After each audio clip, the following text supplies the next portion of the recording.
in the small, sleepy town of Pinewood, nothing much ever happened. The biggest excitement came from the annual county fair and the occasional new movie at the old-fashioned theater.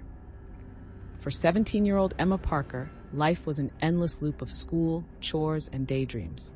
She often found solace in her vivid imagination, but even she couldn't have predicted where it would take her next. One particularly dull afternoon, as Emma sat in her bedroom surrounded by the hum of her computer and the distant sounds of her brother's video game battles, she stumbled upon a strange article online. The headline read, "The Power of Belief. Transform Yourself Through Your Mind." Intrigued, she clicked on it.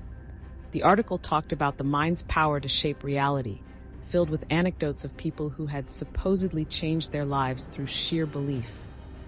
Emma thought it was mostly nonsense, but one line stuck with her. If you believe strongly enough, you can become anything. She pondered this, her mind wandering to the most ridiculous things she could imagine. And then it hit her, a memory of a joke she'd heard in school about someone who identified as an attack helicopter. It was absurd, hilarious, and impossible. Perfect. For fun, she decided to give it a try. That night, before going to bed, she stood in front of her mirror, closed her eyes, and whispered, "I am an attack helicopter." She repeated it a few times, feeling silly but strangely excited. Emma fell asleep with the thought lingering in her mind. The next morning, Emma woke up feeling different. She couldn't quite put her finger on it, but something had shifted. As she got ready for school, she noticed a peculiar sensation, a sort of buzzing in her ears and a strange heaviness in her arms. Shaking it off as sleepiness, she went downstairs for breakfast. "Morning, sweetie," her mom said as she placed a plate of pancakes in front of her. Emma mumbled a response, her mind elsewhere. The buzzing in her ears persisted throughout the day. She tried to ignore it, but it was as if the sound was coming from inside her head. At school, Emma found it hard to concentrate. The buzzing grew louder during math class, making it impossible to focus on algebra. Her teacher, Mrs. Anderson, noticed her distracted look. "Emma, are you with us?" Mrs. Anderson asked. Yes, sorry," Emma replied, snapping back to reality. She tried to follow along, but her mind kept drifting to the strange sensations she was experiencing. Over the next few days, the sensations grew stronger. She began to hear the whirring of blades, feel the rumble of engines, and even smell the faint scent of aviation fuel.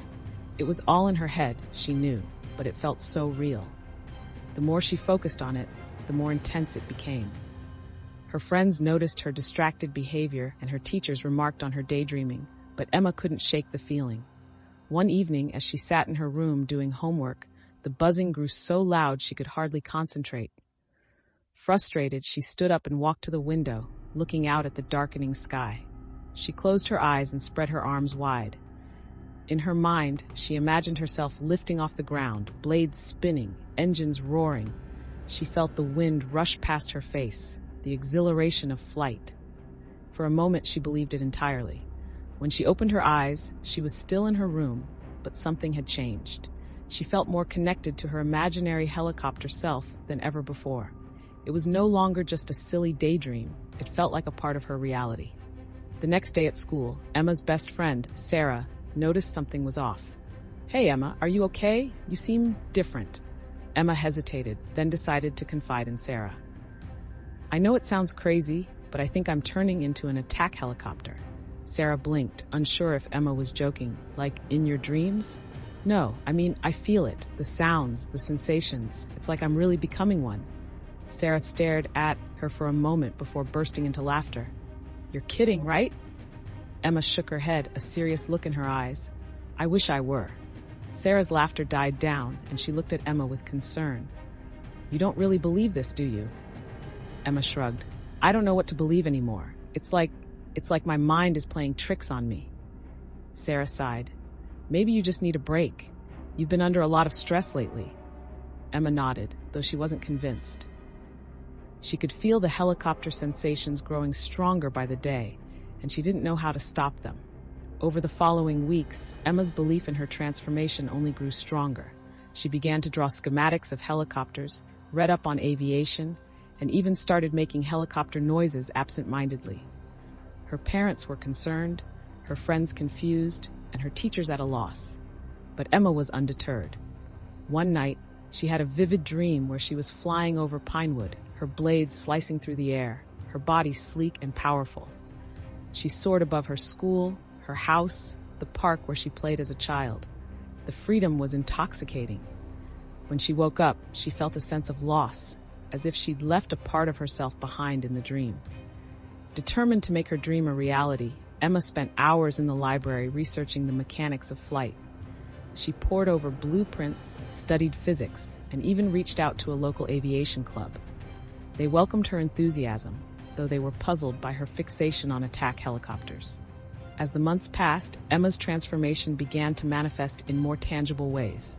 She developed an uncanny sense of spatial awareness, her reflexes sharpened, and she seemed to move with a newfound grace. Her friends started calling her Healy Emma, half in jest, half in awe. One day, while practicing her flight in the park, she met an elderly man named Mr. Thompson, a retired helicopter pilot. He watched her with amused curiosity before approaching. "You remind me of myself when I was young," he said with a smile, "always dreaming of the skies." Emma grinned. "Do you think it's possible to really become an attack helicopter?" Mr. Thompson chuckled. "Not in the literal sense, but if you believe in something strongly enough, you can achieve amazing things. Maybe not become a helicopter, but perhaps fly one someday." Emma's eyes lit up. "You think so?" "Absolutely," he replied. "Come by the club sometime. We could use someone with your passion." Encouraged, Emma threw herself into learning everything she could about flying. She joined the aviation club, took lessons, and even started saving up for flight school. Her belief in her helicopter identity gave her a sense of purpose and direction she'd never felt before. Years later, as she sat in the cockpit of her very own helicopter, Emma smiled. She wasn't literally an attack helicopter, but she had become something even better, a pilot. The skies were hers to conquer, and as she lifted off the ground, she felt that familiar rush of freedom and exhilaration. Emma Parker, once just a daydreaming girl from Pinewood, had transformed her impossible dream into a soaring reality. But Emma's journey was far from over. With her new helicopter license in hand, she embarked on adventures she had never even dared to imagine.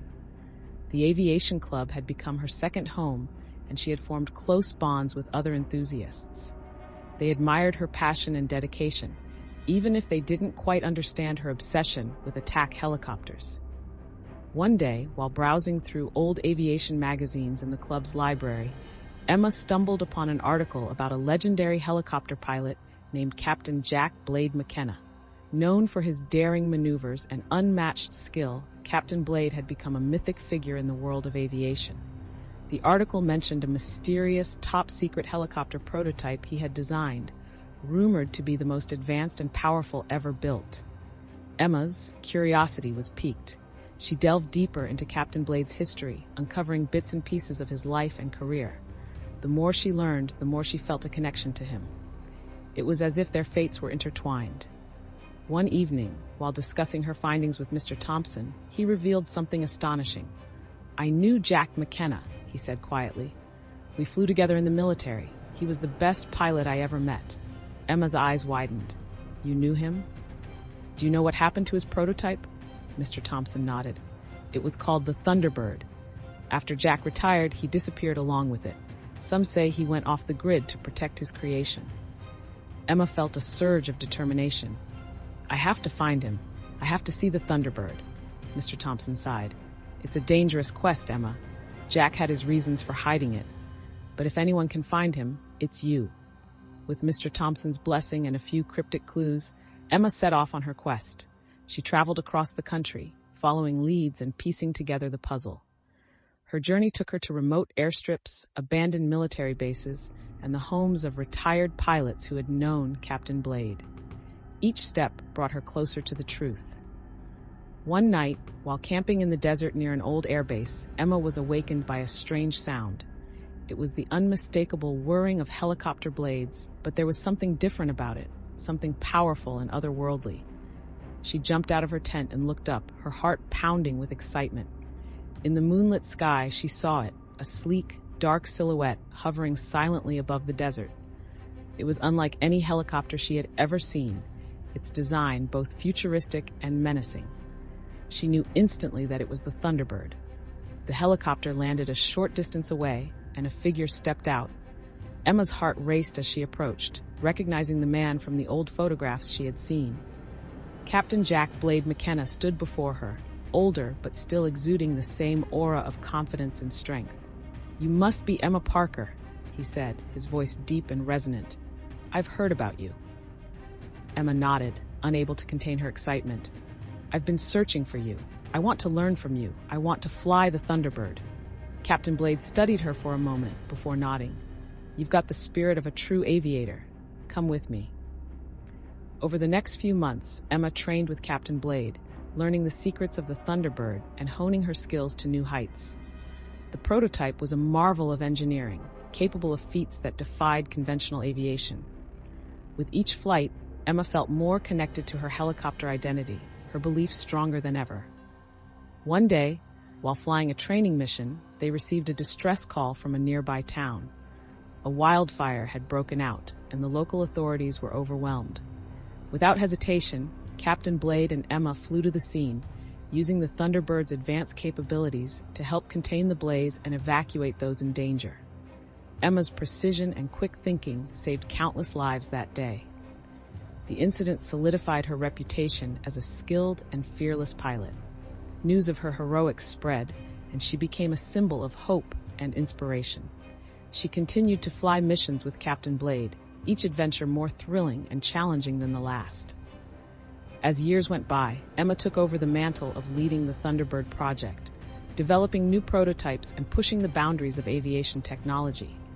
Her dream of becoming an attack helicopter had transformed into a legacy that would inspire generations to come. Emma Parker, once just a daydreaming girl from Pinewood, had not only achieved the impossible, but had become a legend in her own right. Her story was a testament to the power of belief and the boundless possibilities of the human spirit. And every time she took to the skies, she felt that familiar rush of freedom and exhilaration, knowing that she was truly living her dream.